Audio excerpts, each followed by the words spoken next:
సర్వ సృష్టికర్త అయిన దేవుని పేరట మీ అందరికీ శుభాభివందనములు తెలియజేసుకుంటున్నాం. జీసస్ న్యూ క్రియేషన్ మినిస్ట్రీస్ ద్వారా ఈ రీతిగా ప్రతిరోజు అనుదిన ఆహారమును మీతో పంచుకోవడానికి దేవుడిస్తున్నటువంటి కృపను బట్టి దేవునికి ఎనలేని కృతజ్ఞతలు. ఈ యొక్క పరిచర్యలో పాలు పొందుతున్నటువంటి ప్రతి ఒక్కరికి మా హృదయపూర్వక వందనాలు తెలియజేసుకుంటున్నాము. అనేక ప్రార్థన అవసరతలు మాకు పంపిస్తూ ఉన్నారు. ప్రార్థన అవసరతలు పంపిస్తున్న ప్రతి ఒక్కరి కొరకు మేము ప్రత్యేకంగా ప్రార్థన చేస్తున్నాము. అందును బట్టి దేవుని నామానికి మహిమ కలుగును గాక. కీర్తనలు 42వ కీర్తన 9వ వచనం. నీవేళ నన్ను మరచి ఉన్నావు. ఈ లోక జీవన యాత్రలో అనేకమైన సమస్యలు మనకు శత్రువులుగా మారి సమాధానం లేకుండా చేసినప్పుడు మన హృదయంలో పుట్టే మొట్టమొదటి తలంపు ఇదే, ప్రభువా నీవేళ నన్ను మరచి ఉన్నావు అని. కానీ ఒక్క విషయం, ఆయనే మనలను మర్చిపోతే అసలు ఆ మాట అనడానికి కూడా మనం బ్రతికి ఉంటామా? ఆయన నిన్ను మరువడు. తల్లి తన బిడ్డలను ఎట్టి పరిస్థితుల్లోనూ మరచిపోయే అవకాశమే లేదు. ఒకవేళ అట్లా జరిగినా జరగవచ్చేమో కానీ ఆయన మాత్రం నిన్ను ఎన్నడూనూ మరువడు.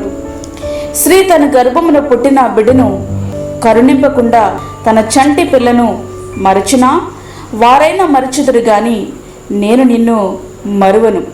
యెషయా 59వ అధ్యాయము 15వ వచనం.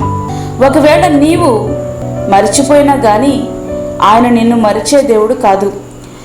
నీవు హాయిగా నిద్రపోతున్నా ఆయన మాత్రం మేల్కొని నిన్ను కావలి కాస్తున్నాడు. ఇశ్రాయేలును కాపాడువాడు కునుకడు, నిద్రపోడు. 121వ కీర్తన 4వ వచనం. ప్రియ స్నేహితుడా, ప్రియ విశ్వాసి, శోధనను నిన్ను ముట్టినప్పుడు ఆశ్రయ దుర్గమైన నీ దేవునికి ప్రార్థించు. దుర్గము అంటే శిల, రాయి, కొండ, బండ. పాత నిబంధనలో 30 సార్లు దేవునిని బండతో పోల్చడం జరిగింది. నూతన నిబంధనలో కూడా యేసయ్య బండతో పోల్చబడ్డారు. అందరూ ఆత్మ సంబంధమైన ఒకే పానీయమును పానము చేసరి, ఏలైనగా తమను వెంబడించిన ఆత్మ సంబంధమైన బండలోనిది త్రాగిరి. ఆ బండ క్రీస్తే. 1 కొరింథీ 10వ అధ్యాయం 4వ వచనం. బండ, బలం, ఆశ్రయం అంటే మార్పు లేని గుణం, స్థిరత్వం మొదలగు వాటికి సాదృశ్యంగా మనకి కనబడుతూ ఉంది. ఆయన ఆశ్రయదుర్గము. కీర్తనలు 94:22. ఆయన రక్షణ దుర్గము. కీర్తనలు 95:1. ప్రియ స్నేహితుడా, నీ సమస్యలలో ఆయనను ఆశ్రయించగలిగితే, అనగా నువ్వు ప్రార్థించగలిగితే వాటి నుండి తప్పగా రక్షింపబడతావు. శాంతి, సమాధానం నీ స్వంతం అవుతుంది. ఆ రీతిగా మన హృదయాలను సిద్ధపరచుకుందాం. ఆయన ఇచ్చే ఆశీర్వాదాలు పొందుకుందాం. అట్టి కృప ధన్యత దేవుడు మనకు అనుగ్రహించునుగాక. ఆమేన్.